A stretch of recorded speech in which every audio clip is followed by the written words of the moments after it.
So my name is Rodney Brooks, and I am CEO of the Better Tomorrow Financial Group. I am a serial entrepreneur. I'm a believer in entrepreneurship, and it is my personal gospel. And so the reason I decided to share at this time was because I've come so far in this journey. I think it's time that I have insight to share with others. I have a degree of success I feel can be useful to those thinking about entrepreneurship, and whether they should or they shouldn't, I think I've got some perspective on that. So I want to share a couple things about me that explain why I'm here today. So I'll go all the way back to the beginning. So when I was a kid and people asked me what I wanted to do, I always said I wanted to be a businessman, right? And so other people wanted to play, sports, or they wanted to be a firefighter, a policeman. I always said I wanted to be a businessman. And the reason that I had that interest in being a businessman from a young age was because of my grandmother. My grandma Lois, I watch people around me. Kids are very observant. And I watch people around me, and she lived a different sort of lifestyle. And she had nice things, of course, but what really caught my eye was that, other people, if they had to call in sick or they had to request vacation time, things of the sort, she didn't have to do that, right? She worked a lot, but she had control of her own time. And that was always very intriguing to me. And then there was the monetary part as well. She lived it's extravagant, but you could tell she wasn't hurting for money. And so my grandmother, who was one of 13 children, who grew up in a dirt floor cottage, the fact that she had come that far in her life simply by learning, observing, and solving problems. That's what entrepreneurship is, right? You're solving problems. Either you're solving big problems or small problems, but the more problems you solve, the more money you can make. And to see the way she lived versus other people, for me, it was very inspirational. So I wanted to be like her.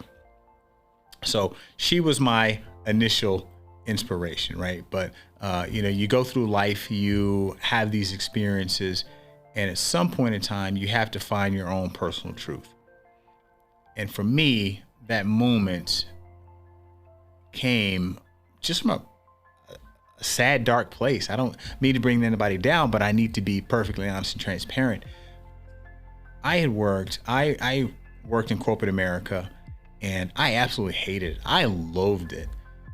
There were so many broken systems, and it was so archaic, and it didn't matter the job. I just didn't feel like I was fulfilling my purpose. And I had jobs where I was making good money. I know some people come into entrepreneurship because they aren't making any money. I was making good money. I was living fairly decent lifestyle, but it just wasn't fulfilling to me. And it actually got to the point where I no longer had a choice. People, what's your why? What is it keeps you going? What's the motivation to keep going through the darkness? I was in such a dark place, and I want to explain this.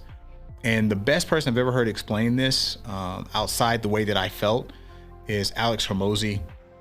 He posts about how big a sense of desperation he had, and I think he articulated it beautifully. And so, sort of summarize what he said is exact identical way that I felt was, there are too many people that love me that I would have ever considered self-deletion. I would never do that to myself. I would never do that to the people that love me. But if something would have happened to me, I wouldn't have been that sad about it. And so for me, my lowest point was I was making a decent amount of money. I suppose most people would have thought I was successful, but I was so unfulfilled. I had no purpose, and it was just too heavy for me to bear. So at that point in time, I decided I need to be true to myself. I needed to live my life according to my terms, and I made the jump into entrepreneurship. And I'm going to tell you, frankly speaking, and you'll hear about this more in future podcasts, it was a struggle. It was very difficult. But I would rather embrace that pain than the pain of lack of fulfillment. The pain that I won't have today, I can tell you, is when I'm on my deathbed, hopefully many, many years from now, that I'm not sitting there with this ton of regret on my chest because I didn't do it. I couldn't work up the courage to it. I got to such a point of desperation that there was no alternative. I was willing to suffer any indignity, any pain to get what I wanted. And the more that I got into momentum, the more natural it felt, the better it felt. And these days, I'm the exact opposite of what I was back then. It's a 180-degree turn. I feel passionate every day. I wake up with a purpose. I love my family. I love my life. The birds are chirping. And even when there's challenges, I don't feel a bit of discouragement because I know, because I've weathered the storm, that I'm going to make it. I'm going to get there. Nothing's going to break me. And people, I think they think it's stubbornness. I just don't think that I can lose at this point. I think if I set my mind on a goal, that I'm going to get there. And I have enough evidence behind me that I have complete conviction in myself. You know, when you think about trust and how trust is earned, you know, if we deal with someone and they're honest and they do what they're going to say and they say what they're going to do, over time, you tend to build up trust. Well, that is true for yourself as well. That's how you build internal trust, accountability to yourself.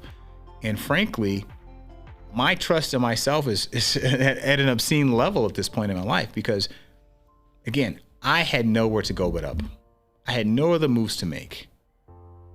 The pain that I was living with was too heavy to bear.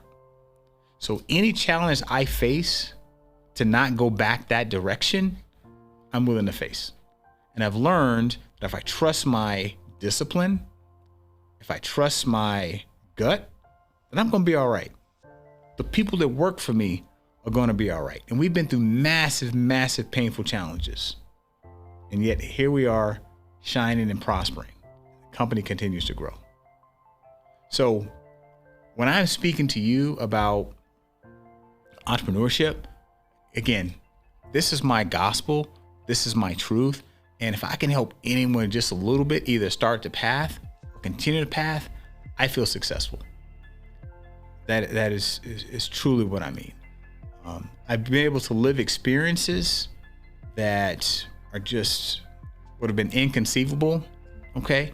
I remember, you know, making my first $25,000 check, and what a big deal that was. And that's almost funny to me now, but that was such a life, you know, altering moment for me. I remember getting my first clients, and, you know, they had confidence like I had done this before. They didn't know this was my first time, you know, the audacity that I must have had at the time to start a business from scratch. You know, I always went back to the concept of my grandmother that if she did this in the 70s and the challenges she had to face back then and what she was able to accomplish, that I certainly, you know, could not fail. So even though I came from some challenging circumstances, you know, one side of my family was very successful. Certain members of my family were not so successful. They did everything wrong. That's the side I came out of. That really it was up to me and my determination.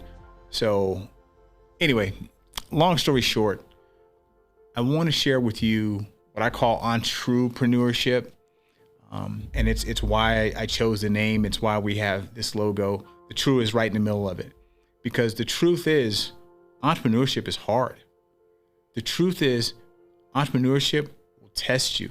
It will test your discipline and your resolve. And frankly, nobody cares.